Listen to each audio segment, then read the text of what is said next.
जयश्री प्रकाश पवार। हाँ नमस्कार, मैं जयश्री प्रकाश पवार तोरसे बोलते।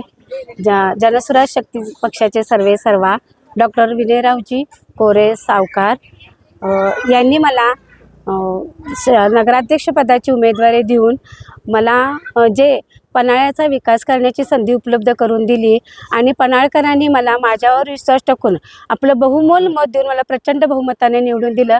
याबद्दल मी सर्वप्रथम डॉक्टर विजयरावजी कोरे सावकारांचे आणि सर्व पन्हाळवासियांचे आभार मानते। त्यानंतर जे पन्हाळ्याचं माझे कैलासवासी रघुनाथ तोरसे काका आणि रवींद्र तोरसे तसेच प्रकाश पवार मामा यांनी जे आत्तापर्यंत प्रामाणिकपणे जनतेची सेवा केली, त्याच पावलावर पाऊल ठेवून मी पुढे प्रामाणिकपणे पन्हाळ्याचा विकास करण्यासाठी मी प्रयत्नशील राहील। आणि त्यात पहिला म्हणजे मी सर्वप्रथम पाण्याचा जो प्रश्न आहे तो हाती घेऊन आणि विजेचा जो प्रश्न आहे तो हाती घेऊन ते काम मी तडीस नेण्याचा प्रयत्न करेन।